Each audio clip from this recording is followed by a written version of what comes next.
पहला हमला तब हुआ 28 फरवरी को, सैटरडे को। तो मैं अपने घर पे थी और तकरीबन 1-2 बजे होंगे दोपहर के, और हमने आवाज़ें सुनी, बहुत ज़ोर-ज़ोर से आवाज़ें सुनी, बैंग की आवाज़ें सुनी और हम डरे। और हमने अपने कर्टन्स खोले, अपनी विंडोज़ खोली, तो हमें पता लगा कि हमारे डायरेक्ट ऊपर मिसाइल एक इंटरसेप्ट हुई। तब नई-नई सिचुएशन थी, तब हमें कुछ पता नहीं लगा।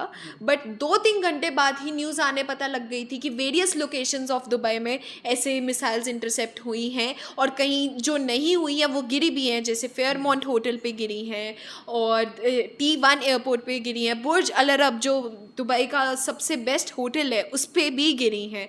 तो पहली जो मिसाइल इंटरसेप्ट हुई थी वो 3 लोकेशंस पे हुई थी, प्रोडक्शन सिटी, JBR और बर्शा हाइट्स। मैं बर्शा हाइट्स में रहती हूँ, तो मैंने डायरेक्ट लाइव अपने आंखों से देखी थी और अपने मम्मा पापा को भी वीडियो कॉल पे दिखाई थी कि ये देखो हमारे साथ क्या हो रहा है। बट उस टाइम पे ऑब्वियसली सब कुछ न्यू था, तो हम समझ नहीं पाए थे।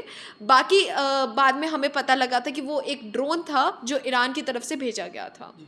ਜਦੋਂ ਬਲਾਸਟ ਹੁੰਦਾ ਵੈ ਉਦੋਂ ਪਹਿਲੀ ਪ੍ਰਤੀਕਿਰਿਆ ਕੀ ਹੁੰਦੀ ਵੈ, ਕਿਵੇਂ ਲੱਗਦਾ ਵੈ ਜ਼ਹਿਨ ਦੇ ਵਿੱਚ, ਮਨ ਦੇ ਵਿੱਚ ਕੀ ਆਉਂਦਾ ਵੈ ਜਦੋਂ ਬਲਾਸਟ ਦੀ ਆਵਾਜ਼ ਸੁਣਾਈ ਦਿੰਦੀ? ਕਿਉਂਕਿ ਦੁਬਈ ਇੱਕ ਸੇਫੈਸਟ ਜੋ ਪਲੇਸ ਮੰਨਿਆ ਜਾਂਦਾ ਵੈ, ਕੋਈ ਸੋਚ ਵੀ ਨਹੀਂ ਸਕਦਾ ਕਿ ਦੁਬਈ ਦੇ ਵਿੱਚ ਵੀ ਅਜਿਹਾ ਹੋਵੇਗਾ। तो जब ये ब्लास्ट हो रहे थे, जो भी मिसाइल इंटरसेप्ट हो रही थी, पहले 2 दिन बहुत डर का माहौल था, बहुत डर का माहौल था, क्योंकि हम सब के लिए बहुत न्यू था। इमरजेंसी सायरन बज रहे थे और सब लोग शेल्टर सीक कर रहे थे, जो टूरिस्ट जिनके पास कोई जगह भी नहीं थी उनको फ्री शेल्टर दे रहे थे। तो पहले 2 दिन तो बहुत डर का माहौल था। बट उसके बाद जब हमें आवाज़ें सुनाई देती थी, हमें अपनी यूएई गवर्नमेंट पे इतना ट्रस्ट बन गया था कि वो अपने रेजिडेंट, टूरिस्ट, इमराती लोकल्स जो भी हैं उनको कुछ नहीं होने देंगे, क्योंकि कैजुअलिटीज़ बिल्कुल नहीं थी और इंजरीज़ भी तकरीबन ना के बराबर थी, 100 से कम थी। तो ये सब कुछ के करके, और प्लस उन्होंने जो फाइटर जेट्स जो हमारे 24 आवर्स हमारे ऊपर उड़ते रहते थे, जो हमें इतनी ज़ोर से आवाज़ें आती रहती थी, तो वो एश्योरिटी बनाते थे कि बहुत सेफ़ हैं हम, और हमारी मतलब like they are protecting us, और मतलब कि हमें कुछ नहीं होने वाला।